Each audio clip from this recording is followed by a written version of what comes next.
Desa Terungwetan, Kecamatan Krian, Kabupaten Sidoarjo. Hiduplah seorang pemimpin desa yang gagah perkasa, sakti, dan sangat dihormati. Ia bernama Raden Husein. Raden Husein lebih sering dikenal dengan sebutan Adipati Terung. Adipati Terung memiliki seorang putri yang cantik jelita. Namanya adalah Raden Ayu Putri Oncat Tondowudu. Meskipun ia anak Adipati, tetapi Raden Ayu tidak pernah sombong. Dia baik hati dan selalu hidup mandiri. Suatu ketika, Raja Majapahit memerintahkan Adipati Terung untuk pergi berperang. Adipati Terung harus meninggalkan putrinya sendirian di rumah. Sebelum Adipati Terung pergi ke medan perang, Adipati Terung berpesan kepada putrinya, "Anakku, aku akan pergi berperang. Aku tidak tahu kapan aku akan pulang. Doakanlah ayahmu ini agar selamat dan menang dalam peperangan. Dan janganlah engkau bersedih karena harus hidup sendiri." "Baik, Ayahanda. Ya, saya akan mendoakan untuk Ayahanda. Dan Ananda akan menjaga diri baik-baik." Setelah menyampaikan pesan tersebut, Adipati Terung pergi ke medan perang. Di rumah, Raden Ayu bekerja membersihkan rumahnya. Untuk mendapatkan uang, Raden Ayu menjual bunganya di pasar. Sesampainya di pasar, Raden Ayu ingin membuka tali ikatan bunganya. Tetapi Raden Ayu lupa membawa pisau. Tiba-tiba datang kakek-kakek tua yang menghampiri Raden Ayu.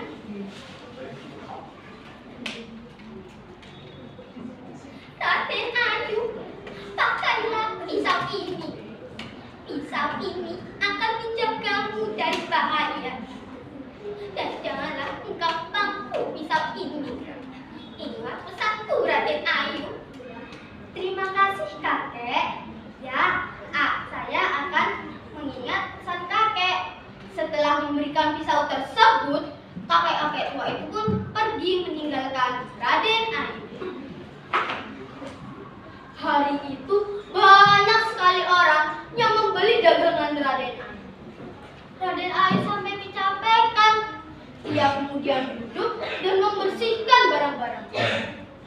Tanpa ia sadari, pisau tadi dipangku olehnya.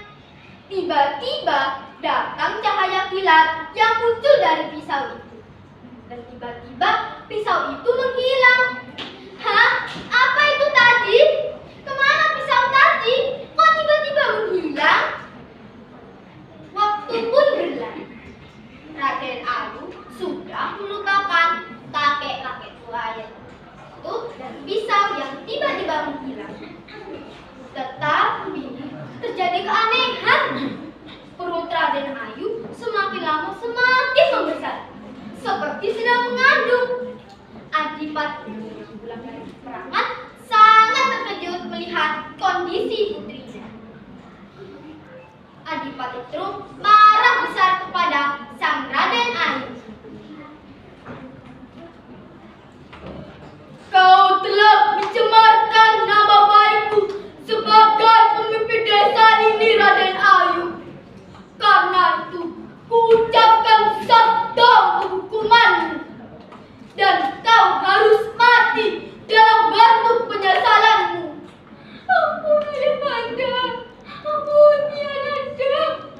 Sebagai bentuk pengabdian Ananda kepada Ayahanda, Ananda terima hukuman Ayahanda. Tetapi Ananda mempunyai satu syarat, Ayahanda." "Apa itu syaratnya, Raden Ayu?" "Ananda minta Ananda nanti dibunuh dengan kerisnya Ayahanda jika nanti darah yang keluar dari tubuh Ananda berwarna putih dan berbau harum, maka yang Ananda ceritakan bukanlah kebohongan. Dan jika sebaliknya darah yang keluar dari tubuh Ananda berwarna hitam dan berbau amis, maka yang Ananda ceritakan adalah kebohongan. Ananda minta jasad Ananda nanti dibuang ke Sungai Terung. Tibalah hari Selasa Kliwon itu, sesuai persyaratan Raden Ayu, Adipati Dolor pun melaksanakan hukumannya kepada sang Raden Ayu. Ditikamnya keris itu kepada sang Raden Ayu.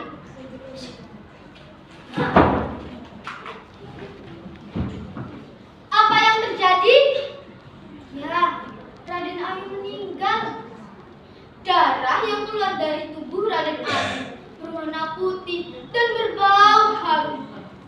Itu menandakan bahwa yang diceritakan Raden Ayu tidaklah berbohong. Ketika jasad Raden Ayu dibuang ke Sungai Terung, tiba-tiba sungai itu menyusut. Adipati Dolor yang melihat itu sangat terkejut melihatnya. Jasad Raden Ayu ditemukan di dasar sungai tersebut. Sampai sekarang masih bisa kita kunjungi di Desa Terung Wetan, Kecamatan Krian, Kabupaten Sidoarjo. Minta cakepnya ya teman-teman. Iya.